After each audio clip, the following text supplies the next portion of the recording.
बिस्मिल्लाहिर्रहमानिर्रहीम। अस्सलाम वालेकुम स्टूडेंट्स। आज जो हमने कंप्यूटर साइंस का टॉपिक पढ़ना है वो है data type of a variable. कल वेरिएबल के टॉपिक में हमने इसको थोड़ा डिस्कस किया था, आज थोड़ा डिटेल से ये टॉपिक हमने पढ़ना है। तो मैंने पहले भी आपको बताया है कि इसका हर लेक्चर एक दूसरे के साथ लिंक्ड है। अगर कोई भी लेक्चर आप स्किप करेंगे तो आपको नेक्स्ट लेक्चर समझ में नहीं आना, इसलिए आपको हर लेक्चर सुनना बहुत ज़रूरी है स्टूडेंट्स। अच्छा, तो डाटा टाइप ऑफ वेरिएबल मैंने कल आपको बताया था कि वेरिएबल का जब नेम हम लेते हैं, वेरिएबल लेते हैं, तो सी लैंग्वेज के अंदर ये रूल है कि वेरिएबल हम तब तक नहीं ले सकते जब तक हम उसकी डाटा टाइप नहीं बताते। ठीक है, तो क्या लिखा हुआ है कि the data type not only describe the type of data to be stored inside the variable but also the number of bytes that the compiler needs to reserve for data storage. अब ये क्या कह रहे हैं कि data type ना सिर्फ ये बताता है, डाटा टाइप क्यों यूज़ करते हैं, ताकि हम बता सकें कि वेरिएबल के अंदर हमने किस किस्म का डाटा स्टोर करवाया हुआ है, कंपाइलर को समझ आ जाए। तो ये कह रहा है कि ना सिर्फ ये बताता है कि कंपाइलर को कि किस किस्म का डाटा वेरिएबल के अंदर स्टोर है, बल्कि ये भी बताता है कि उसने मेमोरी के अंदर कितनी स्पेस लेनी है, कितना हिस्सा घेरना है, कितनी लोकेशन पे, मेमोरी लोकेशन पे उसको कितनी जगह चाहिए अपना डाटा स्टोर करने के लिए। ठीक है, अब हमारे पास डाटा टाइप्स हैं वेरिएबल के आगे कुछ, ठीक है, जिसको हम डिस्कस करते हैं। सबसे पहले जो हमारे पास टाइप है वो इंटीजर है, मैंने आपको बताया था, इसका कीवर्ड है इंट। अब आगे इसकी दो टाइप्स हैं। जो इंटीजर वेरिएबल हम लेते हैं ना डाटा टाइप के साथ, इसका मतलब है कि बग़ैर पॉइंट वाले जितने डिजिट्स होते हैं वो इंटीजर वैल्यूज़ में आते हैं, और ये मेमोरी के अंदर 4 बाइट्स की जगह घेरता है। ये आपको नज़र आ रहा है, 4 बाइट्स की जगह इसने क्या करनी है, मेमोरी के अंदर ले लेनी है।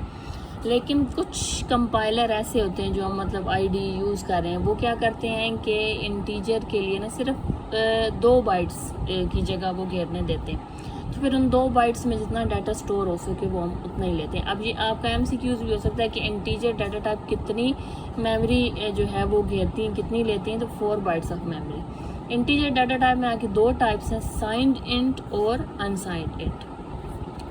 साइंड इंटीजर में हमारे पॉजिटिव नंबर्स भी आते हैं और नेगेटिव नंबर्स भी आ जाते हैं। उनकी रेंज नज़र आ रही है आपके सामने। नेगेटिव नंबर यहाँ से लेके यहाँ तक मैक्सिमम हम इसके अंदर डाटा स्टोर करवा सकते हैं, इससे ना ज़्यादा करवा सकते हैं और ना इससे कम करवा सकते हैं। और अगर हम ऐसे ही कोई वैल्यू ले लेते हैं, मतलब इंटीजर लिख के आगे वेरिएबल का नाम दे देते हैं, तो वो बाय डिफ़ॉल्ट क्या करेगा, कंपाइलर उसको साइंड इंटीजर कंसिडर करेगा, यानी कि उसके अंदर पॉजिटिव नंबर भी होंगे और नेगेटिव नंबर भी होंगे। नेक्स्ट है हमारे पास अनसाइंड इंटीजर। इसके अंदर यानी कि जिसके साथ कोई साइन नहीं होता, उसके अंदर सिर्फ पॉजिटिव वैल्यू स्टोर होगी, नेगेटिव वैल्यू नहीं आएंगी और बग़ैर पॉइंट वाली आएंगी, और उसकी रेंज भी ये आपके सामने आपको नज़र आ रही है। ठीक है, नेक्स्ट जो हमारे पास टाइप है वो है फ्लोटिंग पॉइंट, जिसका कीवर्ड है फ्लोट। इसके अंदर अब real numbers, real value store होती हैं। आपको पता है रियल नंबर्स कौन से होते हैं, जिनके अंदर पॉइंट आ जाता है, डेसिमल पॉइंट वाली वैल्यूज़। ठीक हो गया। अब ये भी मेमोरी के अंदर 4 बाइट्स की जगह घेरता है और इसकी रेंज ये आपको नज़र आ रही है, 3.4 × 10⁻³ से लेके 3.4 × 10⁻38 तक होता है। नेक्स्ट जो टाइप है आखिरी वो है करेक्टर, जिसका कीवर्ड है CHAR। इसको जब हम डिक्लेयर करते हैं तो उसका कीवर्ड 4 लिखते हैं और ये मेमोरी के अंदर 1 बाइट की जगह घेरता है बस।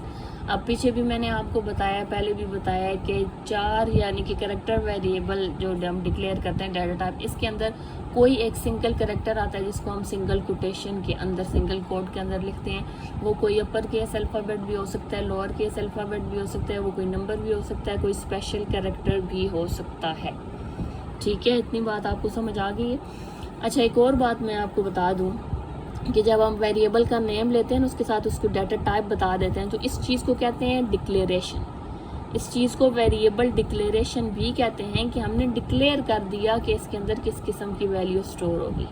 ठीक है स्टूडेंट्स, इस लेक्चर को अच्छे तरीके से सुनें, समझें, और जो चीज़ आपको अगर नहीं समझ आती तो बेशक आप मैसेज करके पूछ लिया करें, लेकिन लेक्चर डेली के डेली सुना करें।